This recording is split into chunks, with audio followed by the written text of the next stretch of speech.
Dateline, the woods, somewhere. The man, Wilson Percival Higgsbury. The year, 1909. Higgsbury, a noted chicken torturer and failed inventor, was found to be missing this week. In his place, authorities could only find a portal to a terrifying hell dimension in the dark wood, where Mr. Higgsbury is no doubt facing horrors he can't possibly imagine, all the time trying not to starve. Details are fuzzy, but apparently he's under the control of a man named Maxwell. Maxwell is a failed magician who in 1906 vanished off stage and... Okay, sorry.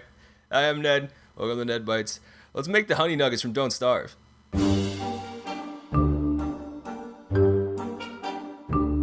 Okay, this is a strange and borderline gross pile of ingredients for this week. And that's because we're doing something a little different. I'm going to do like kind of a base recipe for how to do the chicken nuggets, and then we're going to go crazier and crazier, because a very important part of Don't Starve is not going crazy. But if you do, you start to see shit, and then the shit starts to attack you, and then why does that bunny have beard hair on it? Yeah, it's a weird game. Also, there's no chicken breast out for this, because it's gross looking when it's raw, and there's no way around that. And also, this is a good time. Fair warning, the next minute and a half or so are just going to be really high-res shots. Raw chicken breast getting cut up, so prepare yourself mentally, but know that we're going to end up here. Oh yeah. Alright, let's get chopping.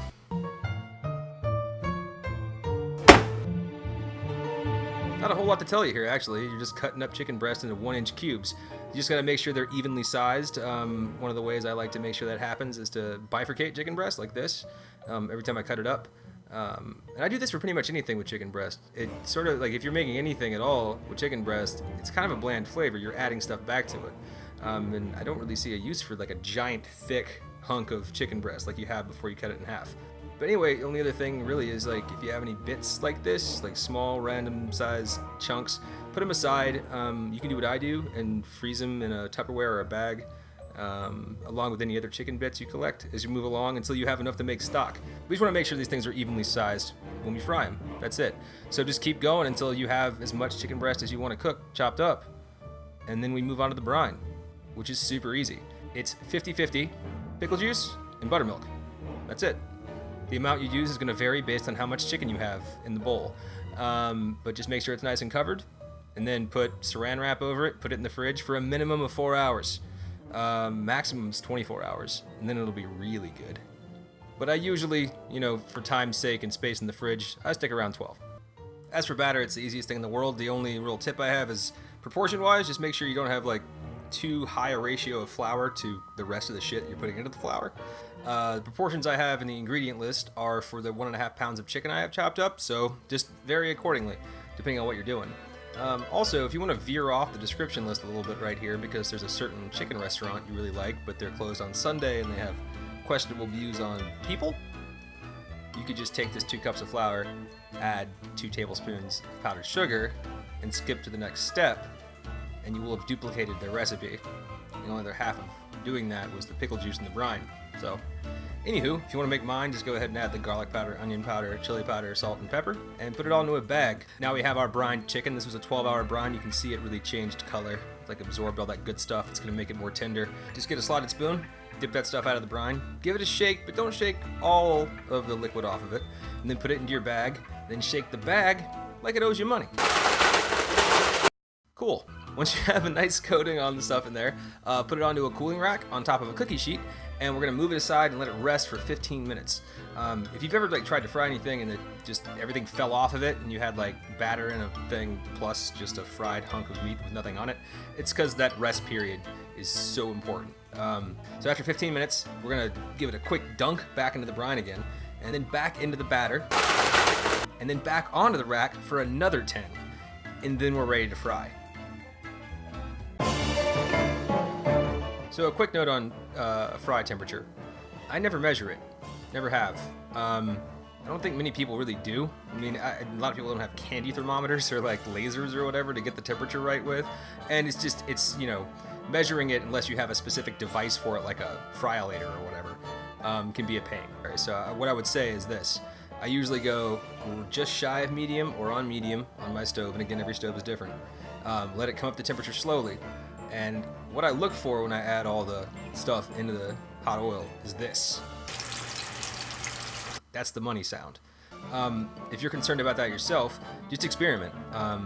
Let the temperature come up and then add a couple of test pieces to it. See how those fry, see how long they take. Make note of that.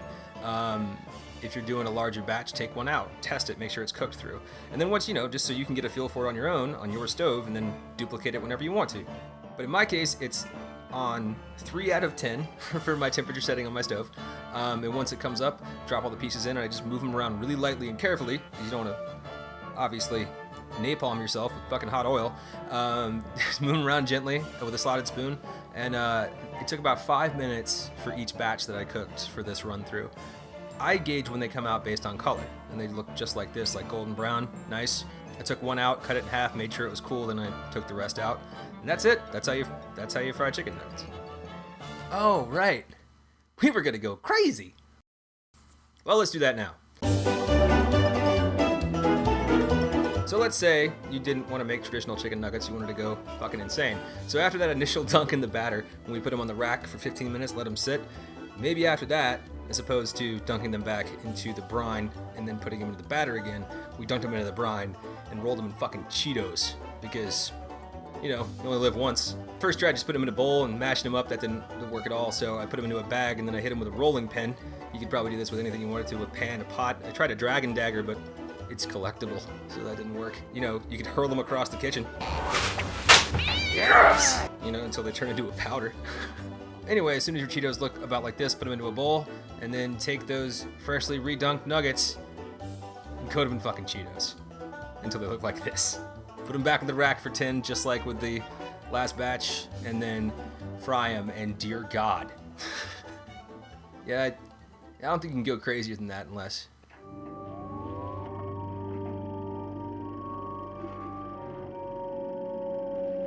I couldn't. Could I?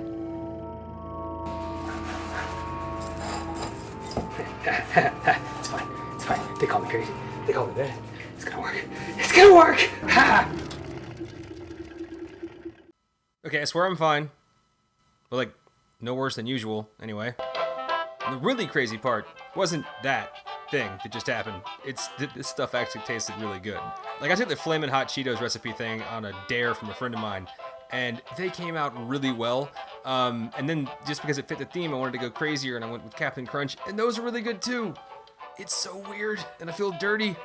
But added bonus, if for some reason the honey in Honey Nuggets and Don't Starve doesn't refer to the obvious thing of honey mustard in the middle of the plate, and they're actually coated in honey or something like that, the Captain Crunch tastes sweet. Tastes like it has a honey flavor to it.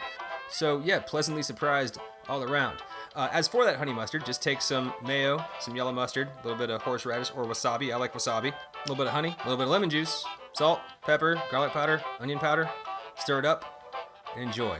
And that doesn't really duplicate the flavor of the restaurant that shall not be named, but it's the honey mustard I like, and you can totally experiment with making your own. Just get small containers and don't use too many ingredients when you're stirring them up. Just know the proportions, and then you can just try all day until you find something you're really into. Oh, speaking of that sort of thing with the... Yep, there we go.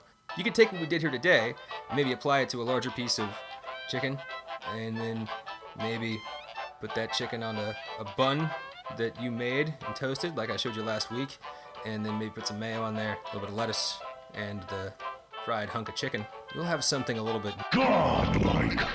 I need to make something healthy eventually.